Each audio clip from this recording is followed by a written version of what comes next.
بسم اللہ الرحمن الرحیم۔ السلام علیکم۔ نور چینل میں آپ سب کو خوش آمدید۔ پچھلی قسط میں نے آپ کو جنات کے بارے میں معلومات فراہم کی تھیں کہ وہ کیسے دکھتے ہوں گے۔ اس قسط میں آپ کو شیاطین کے بارے میں بتاؤں گا، لیکن اس سے پہلے اگر آپ نے وہ ایک ساتھ نہیں دیکھیں تو میں مشورہ دوں گا کہ پہلے ان کو دیکھ لیں، کیونکہ یہ ویڈیو انہی کا تسلسل ہے، اور آج ہم اس سیریز جنات کی تخلیق کی تیسری قسط شائع کر رہے ہیں۔ تو آئیے بات شروع کرتے ہیں۔ زیادہ تر عالم دین جنات اور شیاطین میں فرق کرتے ہیں اور جنات کو انسانوں کے زیادہ قریب مانتے ہیں، کیونکہ قرآن کریم میں انسانوں اور جنات کو زیادہ تر ایک ساتھ ہی مخاطب کیا گیا ہے۔ سورہ انعام کی آیت نمبر 112 کے مطابق اللہ تعالیٰ فرماتا ہے کہ ہم نے ہر نبی کے دشمن بہت سے شیاطین پیدا کیے تھے،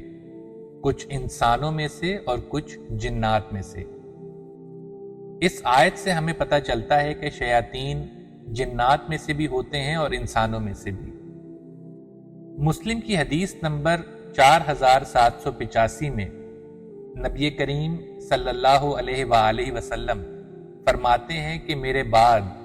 ایسے حکمران اور رہنما ہوں گے کہ جو میری سنت کی پیروی نہیں کریں گے، اور جلد ہی ان میں سے ایسے ہوں گے کہ جن کے جسم انسانی لیکن دل شیاطین کے ہوں گے۔ البتہ میں آپ کو صرف جنات شیاطین کے بارے میں بتاؤں گا، اور وہ بھی جو صرف برائی سے منسوب ہوں گے۔ لفظ شیطان کے دو مطلب ہیں۔ عبرانی زبان یعنی ہیبرو میں اس کا مطلب ہے دشمن یا مخالف، جبکہ عربی میں شیطان کا لفظ شیطن سے نکلا ہے کہ جس کا مطلب ہے بھٹک جانے والا۔ جنات اور شیاطین کی تاریخ انسانوں سے بھی پہلے کی ہے، جیسا کہ میں پچھلی قسط میں بتا چکا ہوں، اور ان کی تخلیق بھی انسانوں سے پہلے کی ہے۔ سورہ ہجر کی آیت نمبر 26 اور 27 کے مطابق ہم نے انسان کو سڑی ہوئی کھنکھناتی ہوئی مٹی سے پیدا کیا، اور اس سے پہلے ہم نے جنات کو آگ کی لپٹ سے پیدا کیا۔ علامہ ابن کثیر کے مطابق اس دنیا میں انسانوں سے پہلے جنات اور شیاطین رہا کرتے تھے، اور اس بات کو وہ اتنے وثوق سے اس لیے کہتے ہیں کہ حضرت عبداللہ بن عمر رضی اللہ تعالی عنہ سے مروی ہے کہ آدم علیہ السلام سے 2000 سال پہلے دنیا میں جنات آباد تھے۔ علامہ ابن کثیر یہ بھی کہتے ہیں کہ جنات اور شیاطین سے پہلے ایک اور بھی مخلوق آباد تھی جسے وہ حنون اور بنون کے نام سے متعارف کرواتے ہیں، یعنی شیطانی روحیں اور بلائیں، اور یہ کہ اللہ رب العزت نے جنات کو ان پر مسلط کر دیا تھا، جنہوں نے حنون اور بنون کے ساتھ قتال کر کے اپنی جگہ بنائی، اور اسی خون ریزی کو دیکھتے ہوئے فرشتوں نے اپنے خدشات کا اظہار کیا تھا کہ اے اللہ، تو ایسی مخلوق کیوں بنا رہا ہے جو زمین میں فسادات کرے۔ ایک بات میں یہاں واضح کر دوں کہ حنون اور بنون کا ذکر کسی حدیث میں نہیں ملتا، البتہ یہ باتیں مجھے تاریخی لٹریچر میں پڑھنے کو ملی۔ موروکو کے ایک عالم عبداللہ سید محمد حبیب لکھتے ہیں کہ حنون اور بنون آدم علیہ السلام سے پہلے معدوم ہو جانے والی ایک مخلوق تھی۔ اسی طرح الجاہز کی کتاب الحیوان میں ہے کہ حنون اور بنون جنات کی نسبت ایک کمزور مخلوق تھی۔ اب وہ مخلوق تھی یا نہیں اس پر میں کچھ نہیں کہہ سکتا، کیونکہ مجھے اس پر حدیث نبوی صلی اللہ علیہ وآلہ وسلم سے کوئی معلومات نہیں مل سکیں یا اب میری نظر سے نہیں گزری۔ بہرحال حنون اور بنون کے خاتمے کے بعد ان جنات میں بھی سرکشی بڑھنا شروع ہو گئی، اور وہ خود کو اس زمین کا وارث سمجھنا شروع ہو گئے۔ امام الصابی اپنی تفسیر میں ابن عباس رضی اللہ تعالیٰ عنہ سے روایت کرتے ہوئے لکھتے ہیں کہ جب جنات میں یہ سرکشی حد سے زیادہ بڑھ گئی تو جنات ہی میں سے ایک جن جو کہ اس وقت آسمان میں فرشتوں کے ساتھ تھا، اسے فرشتوں کے ساتھ زمین میں بھیجا گیا، جنہوں نے پھر انہی زمینی سرکش جنات اور شیاطین کے ساتھ جنگ کی اور ان زمینی جنات و شیاطین کو سمندری جزائر کی طرف دھکیل دیا۔ فرشتوں کے ساتھ رہنے والے اس جن کی تفصیلات میں آگے چل کر بیان کروں گا، جو کہ ایک بہت خاص ہے۔ اب یہاں سے آگے میں چاہتا ہوں کہ قرآن و حدیث کی روشنی میں جنات و شیاطین کو واضح کر دوں۔ ابو داؤد کی حدیث نمبر 2604 میں نبی کریم صلی اللہ علیہ وآلہ وسلم نے ارشاد فرمایا کہ سورج غروب ہونے کے بعد اپنے جانوروں کو مت چھوڑو، اپنے بچوں کو روک لو، کیونکہ یہ شیاطین کے پھیلنے کا وقت ہے، یہاں تک کہ رات کا اندھیرا چھا جائے، اور پھر اللہ کا نام لے کر اپنا دروازہ بند کر دو، اللہ کا نام لے کر چراغ بجھا دو، اور اللہ کا نام لے کر اپنے کھانے پینے کے برتن ڈھک دو۔ اس حدیث سے ہمیں یہ تو پتہ چل جاتا ہے کہ شیاطین اور رات کا بڑا گہرا تعلق ہے۔ سلسلۃ الصحیحہ کی حدیث نمبر 2748 میں حضرت ابو ہریرہ رضی اللہ تعالی عنہ سے مروی ایک حدیث ہے کہ نبی کریم صلی اللہ علیہ وآلہ وسلم نے فرمایا کہ جب تم رات کے وقت مرغ کی آواز سنو تو اللہ سے اس کا فضل مانگو، کیونکہ اس وقت مرغ فرشتے کو دیکھ رہا ہوتا ہے، اور جب رات کے وقت تم گدھے کی آواز سنو تو فوراً شیطان کے شر سے اللہ کی پناہ مانگو، کیونکہ وہ گدھا شیطان کو دیکھ رہا ہوتا ہے۔ مسند احمد کی حدیث نمبر 2300 میں حضرت عبداللہ بن عمر رضی اللہ تعالی عنہ سے مروی ایک حدیث ہے کہ نبی کریم صلی اللہ علیہ وآلہ وسلم نے فرمایا کہ اگر لوگ جان لیں کہ رات کے وقت اکیلا سفر کرنے میں کیا نقصان ہے تو کوئی بھی شخص رات کے وقت اکیلا سفر نہیں کرے گا۔ رات ہی کے وقت کے حوالے سے امام بخاری اپنی کتاب میں ایک حدیث لکھتے ہیں اور حدیث کا نمبر 5296 ہے۔ فرماتے ہیں کہ اللہ کے رسول صلی اللہ علیہ وآلہ وسلم نے فرمایا کہ سورج طلوع اور غروب ہونے کے وقت نماز نہ پڑھو، کیونکہ یہ شیاطین کے اوقات ہیں۔ آپ صلی اللہ علیہ وآلہ وسلم جب کبھی مشرق کی طرف دیکھتے تو فرماتے کہ افسوس، فتنہ اسی طرف سے اٹھے گا اور وہ صدی بھی شیطانی صدی ہوگی۔ آپ علیہ السلام اپنے اصحاب کو دھوپ اور چھاؤں میں، یعنی آدھی دھوپ اور آدھی چھاؤں میں بھی بیٹھنے سے منع فرماتے تھے کہ اس طرح سے شیاطین بیٹھتے ہیں۔ اب ان احادیث سے شیاطین کی عادات کا تو پتہ چل جاتا ہے، اور ان کی شکل و صورت کے حوالے سے کچھ احادیث اور بھی ہیں۔ مثلا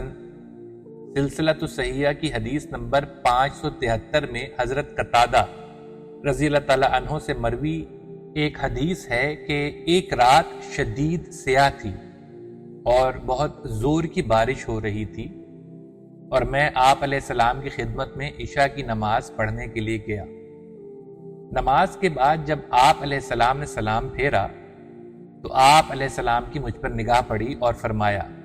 قتادہ تمہیں کیا ہوا ہے، تم اس وقت یہاں پر؟ تو میں نے عرض کی کہ یا رسول اللہ صلی اللہ علیہ وآلہ وسلم، میں نے سوچا کہ بارش بہت تیز ہے اور آج شاید نمازی کم ہوں گے، تو میں مسجد آ جاؤں اور آپ کے ساتھ نماز پڑھ لوں۔ تو آپ علیہ السلام نے فرمایا کہ جب تم نماز پڑھ لو تو میرے آنے تک اپنی جگہ پر بیٹھے رہنا۔ اس کے بعد ہم دونوں نے نماز کی باقی رکعتیں پڑھیں، اور جب آپ علیہ السلام نماز سے فارغ ہوئے تو میرے پاس تشریف لائے، اس انداز میں کہ آپ کے ہاتھ میں کھجور کی ایک ٹہنی تھی جس کے سہارے آپ چل رہے تھے۔ آپ علیہ السلام نے وہ ٹہنی مجھے دیتے ہوئے فرمایا کہ تمہاری غیر موجودگی میں تمہارے گھر والوں کے پاس شیطان آیا ہے، اس ٹہنی کو لے جاؤ اور گھر تک اس کو مضبوطی سے پکڑے رہنا، اور جب گھر کے ایک کونے میں کوئی وجود دیکھ لو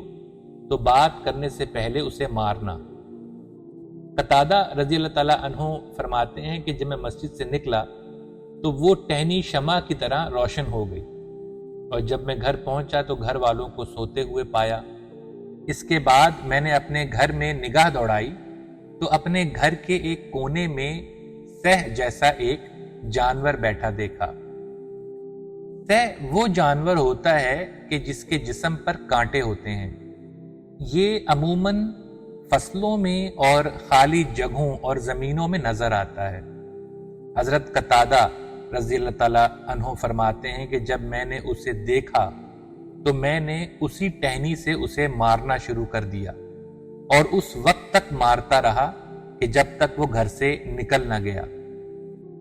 اس وقت حضرت قتادہ رضی اللہ تعالیٰ عنہ کے گھر میں وہ شیطان ایسی حالت میں بیٹھا ہوا تھا کہ اس کے جسم پر کانٹے ہی کانٹے تھے، ویسے ہی جیسے کہ سہ کے جسم پر ہوتے ہیں۔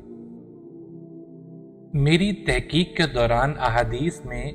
شیطان کو جس جانور کے روپ میں سب سے زیادہ بیان کیا گیا ہے وہ ایک کالا کتا ہے۔ جامع ترمذی کی حدیث نمبر 338 اور سلسلہ صحیحہ کی حدیث نمبر 604 میں حضرت ابو ذر رضی اللہ تعالیٰ عنہ سے مروی ایک حدیث ہے کہ نبی کریم صلی اللہ علیہ وآلہ وسلم نے فرمایا کہ عورت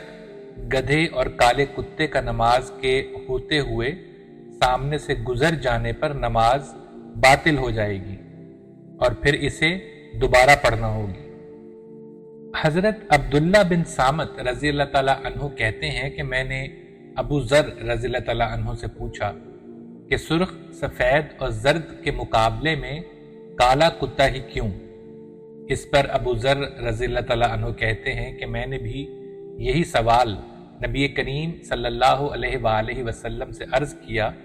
تو آپ علیہ السلام نے فرمایا کہ کالا کتا شیطان ہے، یعنی شیطان کالے کتے کی شکل میں بھی آتا ہے۔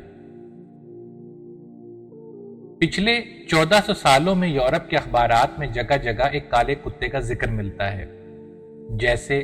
1856 کے فرانس کے چرچ کے اندر کالا کتا نظر آتا ہے جبکہ چرچ کے دروازے بند ہوتے ہیں۔ کبھی بیلجیم میں ایک بڑے سے کالے کتے کی خبر ملتی ہے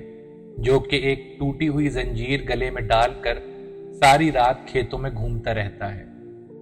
اور کبھی 1677 میں ایک کالے کتے کو بدنام زمانہ رچرڈ کیبل کے جنازے کے اندر بھی دیکھا جاتا ہے جو کہ خود بھی جانا مانا شیطان پرست انسان تھا۔ مسند احمد کی حدیث نمبر 6515 اس میں حضرت جابر رضی اللہ تعالیٰ عنہ سے مروی ہے کہ نبی کریم صلی اللہ علیہ وآلہ وسلم نے ہمیں کتے مارنے کا حکم دیا اور ہم انہیں مار دیتے تھے، یہاں تک کہ اگر کسی گاؤں سے کوئی عورت کسی کتے کے ساتھ آتی تو ہم اس کے کتے کو بھی مار دیتے تھے، لیکن بعد میں آپ علیہ السلام نے ہمیں اس سے روک لیا اور فرمایا کہ آنکھوں پر 2 سفید نقطے والے کتے کو مارو کیونکہ وہ شیطان ہے۔ لیکن شیطان صرف جانوروں کی شکلوں میں ہی نہیں آتے بلکہ وہ ان جنات میں سے بھی ہو سکتے ہیں کہ جو ہمیں نظر نہیں آتے۔ مثلا مسلم کی حدیث نمبر 1211 میں حضرت ابو دردہ رضی اللہ تعالیٰ عنہ سے مروی ہے، کہتے ہیں کہ ہم ایک مرتبہ مسجد میں موجود تھے تو نبی کریم صلی اللہ علیہ وآلہ وسلم نماز ادا فرما رہے تھے۔ نماز کے دوران آپ نے کہا اعوذ باللہ منک، اور پھر کہا اللعنک باللعنت اللہ، اور یہ آپ نے 3 مرتبہ فرمایا، اور اپنا ہاتھ آپ نے ایسے آگے بڑھایا کہ جیسے آپ کسی چیز کو پکڑ رہے ہیں۔ جب نماز سے فارغ ہوئے تو ہم نے عرض کی کہ یا رسول اللہ صلی اللہ علیہ وآلہ وسلم، ہم نے آج نماز میں آپ سے وہ کلمات سنے جو آج سے پہلے کبھی نہیں سنے۔ تو اس پر آپ علیہ السلام نے فرمایا، ایک شیطان تھا اور وہ میرے چہرے پر آگ کا ایک شعلہ پھینکنا چاہتا تھا، تو میں نے اسے مخاطب کر کے اعوذ باللہ منک کہا اور پھر 3 مرتبہ اللعنک باللعنت اللہ کہا، اور پھر اسے پکڑنے کے لیے ہاتھ بڑھایا لیکن وہ پیچھے ہٹ گیا، ورنہ صبح اہل مدینہ کے بچے اس کی لاش کے ساتھ کھیل رہے ہوتے، ایسی حالت میں کہ وہ گیند کی مانند ہوتا۔ اس آگ والے شیطان کے بارے میں یوں لگتا ہے کہ جیسے یہ شیاطین کی کوئی خاص قسم ہے، کیونکہ اس طرح کا ایک اور شیطان ایک مختلف واقعہ میں ایک مختلف حدیث میں بھی نظر آتا ہے۔ سلسلۃ الصحیحہ کی حدیث نمبر 2847 میں حضرت عبد الرحمن بن خنبش رضی اللہ تعالی عنہ سے مروی ہے کہ جس رات شیاطین وادیوں اور پہاڑوں سے اتر کر رسول اللہ صلی اللہ علیہ وآلہ وسلم کی طرف آنے لگے تو ان میں ایک ایسا شیطان جن بھی تھا کہ جس کے پاس آگ کا شعلہ تھا، جس سے وہ آپ علیہ السلام کو نقصان پہنچانا چاہتا تھا، لیکن اس پر روب طاری ہو گیا اور وہ پیچھے ہٹ گیا۔ اسی وقت حضرت جبرائیل علیہ السلام آپ علیہ السلام کے پاس آئے اور فرمایا کہ اے اللہ کے رسول پڑھیے۔ آپ علیہ السلام نے فرمایا کہ کیا پڑھوں؟ عرض کی کہ کہیں کہ میں اللہ کے تمام کلمات کی پناہ میں آتا ہوں، جن سے کوئی نیک اور کوئی فاجر تجاوز نہیں کر سکتا، اور ہر اس چیز کے شر سے کہ جو اس نے پیدا کی اور زمین میں پھیلائی، ہر اس چیز کے شر سے کہ جو آسمان سے نازل ہوتی ہے اور اس میں چڑھتی ہے، اور ہر اس برائی کے شر سے کہ جو زمین میں پیدا ہوتی ہے اور زمین سے نکلتی ہے، اور رات اور دن کے فتنوں سے اور رات کو آنے والے سے سوائے اس کے کہ جو خیر کی خبر لائے، یا رحمان۔ اور تب اللہ کے حکم سے اس شیطان کی آگ بجھ گئی۔ سبحان اللہ۔ یہاں میں ایک وقفہ لیتا ہوں۔ یہ دعا تو اللہ تعالیٰ کی طرف سے نبی کریم صلی اللہ علیہ وآلہ وسلم کو سکھائی گئی، کس قدر جامع اور زبردست دعا ہے کہ ایک دفعہ پڑھ لینے سے اللہ خود پڑھنے والے کی حفاظت کرتا ہے۔ ہمیں چاہیے کہ ہر رات سونے سے پہلے ہم اس دعا کو یاد سے پڑھ لیا کریں، تاکہ ہم، ہمارا گھر، ہمارے گھر والے، ہمارے اہل و عیال اور گھر میں تمام اشیاء ہر قسم کے رات کے فتنے سے محفوظ رہیں، آمین۔ جیسا کہ میں نے پچھلی قسط میں بتایا تھا کہ جنات اور شیاطین دونوں کے انسانوں کے ساتھ قریبی تعلقات یعنی کلوز کانٹیکٹ کے بارے میں احادیث موجود ہیں، جیسا کہ بخاری کی حدیث نمبر 1142 میں ہے کہ سوئے ہوئے انسان کے سر کے پیچھے شیطان کی 3 گرہیں لگانے کا ذکر ہے۔ دوسری بخاری کی حدیث نمبر 3295 میں نیند کے دوران شیطان کے رات بھر ناک کے نتنے میں بیٹھے رہنے کا ذکر ہے، اور یہی نہیں بلکہ مسند احمد کی حدیث نمبر 1242 میں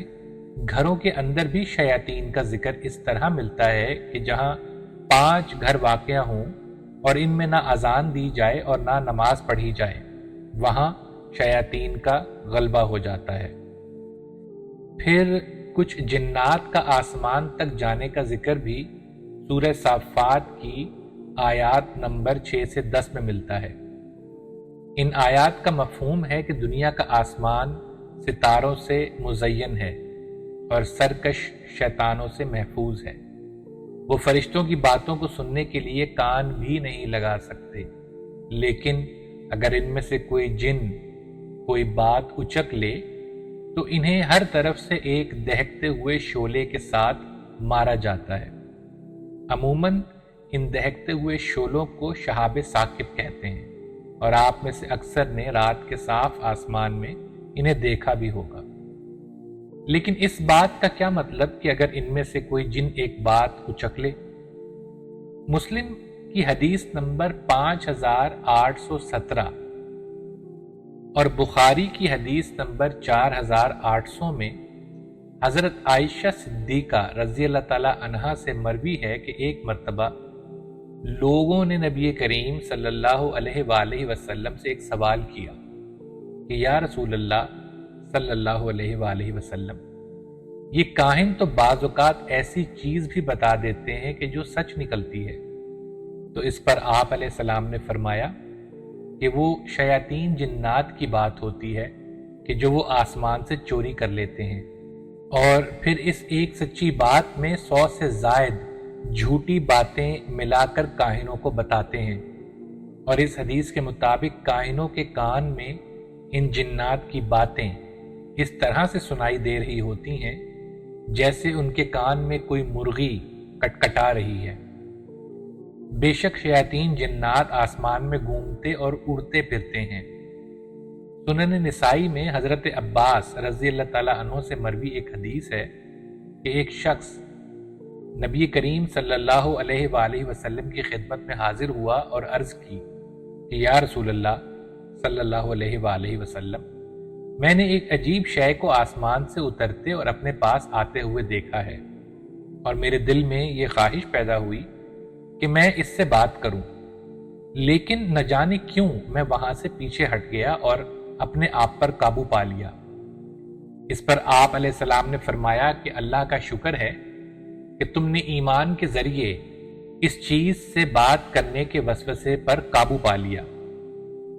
ان شیاطین جنات میں مادہ جنات بھی ہوتی ہیں، یعنی فیمیل جنایا۔ مثلا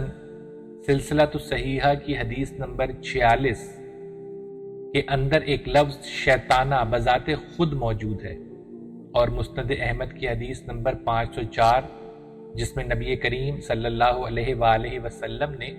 حضرت زید بن ارقم رضی اللہ تعالیٰ عنہ کو یہ دعا پڑھنے کی تاکید فرمائی کہ جب کوئی بیت الخلاء میں جائے تو یہ دعا پڑھے، اللہم انی اعوذ بکا من الخبث والخبائث، یعنی میں خبیث جنوں اور خبیث جننیوں سے اللہ کی پناہ میں آتا ہوں۔ اس حدیث سے صاف پتہ چلتا ہے کہ شیطان جنیاں بھی موجود ہیں۔ شیاطین کا تاریخ میں ذکر اتنا ہی پرانا ہے کہ جتنی تاریخ خود پرانی ہے۔ اہل کتاب یعنی عیسائیوں اور یہودیوں میں بھی شیاطین جنات کا کانسیپٹ بڑی وضاحت کے ساتھ ملتا ہے۔ وہ ایک ایسے شیطان کے بارے میں بھی بات کرتے ہیں جو پانیوں کے برتن میں بیٹھ جاتا ہے اور وہاں سے پینے والوں کو تنگ کرتا ہے۔ اس بات میں کوئی شک نہیں کہ دنیا بھر کی تاریخ مختلف شیاطین کے ڈسکرپشن سے بھری ہوئی ہے۔ آپ کی دلچسپی کے لیے بتا دوں کہ ہمارے پاکستان اور انڈیا میں ایک بہت دلچسپ لفظ یا کریکٹر ہے جسے ہم دیو کہتے ہیں۔ اس دیو کی کہانیاں میں نے اور آپ نے بچپن میں سن رکھی ہیں، لیکن اس لفظ کی تاریخ دراصل 2500 سال پرانی ہے۔ جب قدیم ایران میں زرتشت مذہب ہوا کرتا تھا، اس مذہب میں ایک لفظ ہے دائوا، جو کہ شیاطین کی ایک خاص نسل کے لیے استعمال ہوتا تھا۔ ایسے شیاطین جو جسمانی طور پر بہت مضبوط اور طاقتور ہوا کرتے تھے۔ دنیا کی کوئی تہذیب ایسی نہیں ہے کہ جہاں آپ کو شیاطین جنات کا کانسیپٹ نہ ملتا ہو۔ اب اس سے آگے میں آپ کو ایک خاص جن کے بارے میں بتاؤں گا جس کا ذکر میں نے شروع میں کیا تھا، لیکن اب تک کے لیے بس اتنا ہی۔ اگر آپ کو ہمارا یہ ریسرچ ورک پسند آئے تو اس ویڈیو کو لائک، سبسکرائب اور شیئر ضرور کیجیے گا۔ اللہ آپ کا حامی و ناصر ہو۔